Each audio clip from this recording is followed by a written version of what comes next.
পশ্চিমবঙ্গে ভোট প্রচারের ফাঁকে প্রধানমন্ত্রী নরেন্দ্র মোদীর মন কি বাত অনুষ্ঠানের 133তম পর্ব শুনলেন ত্রিপুরার মুখ্যমন্ত্রী, বিদ্যুৎ মন্ত্রী, পর্যটন মন্ত্রী, মৎস্য মন্ত্রী ও আগরতলার মেয়র। রবিবার ভারতবর্ষে প্রধানমন্ত্রী নরেন্দ্র মোদীর জনপ্রিয় রেডিও অনুষ্ঠান মন কি বাতের 133তম পর্বে আরও একবার উজ্জ্বল হয়ে উঠল ত্রিপুরার নাম।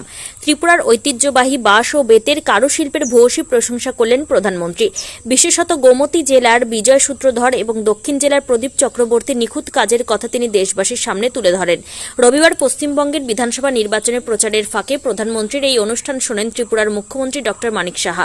খড়গপুর সদরের দক্ষিণ কৃষ্ণনগর বিধানসভা কেন্দ্রে 82 নম্বর বুথে বিজেপি প্রার্থী দিলীপ ঘোষ এবং অন্যান্য দলীয় কর্মী সমর্থকদের সঙ্গে বসে মুখ্যমন্ত্রী ডক্টর মানিক সাহা প্রধানমন্ত্রীর এই পর্বটি শোনেন।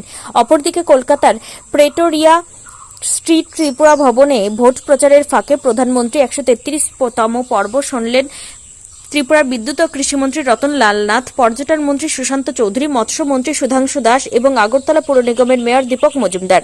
প্রধানমন্ত্রী নরেন্দ্র মোদী ওনার মন কি বাতের 133তম পর্বে উল্লেখ করেন যে ত্রিপুরার বাঁশ বেতের কাজ কেবল পণ্য নয়, এটি একটি শৈল্পিক ঐতিহ্য।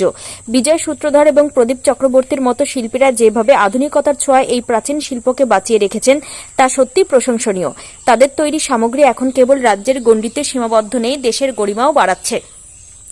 বাঁশ ও বেত শিল্পের এই জাতীয় স্তরের স্বীকৃতি ত্রিপুরার অর্থনীতির বিকাশে এবং পর্যটন ক্ষেত্রেও নতুন দিশা দেখাবে বলে মনে করছে ওয়াকিবহাল মহল।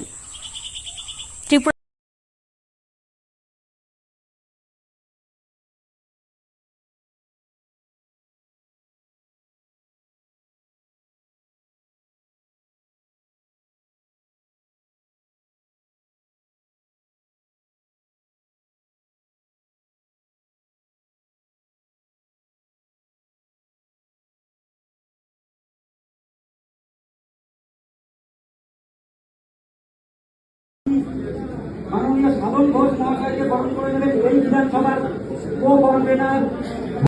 साथियों, भारत के विकास के लिए सौर और पवन ऊर्जा जरूरी है। ये सिर्फ पर्यावरण की बात नहीं है, ये हमारे भविष्य की सुरक्षा है।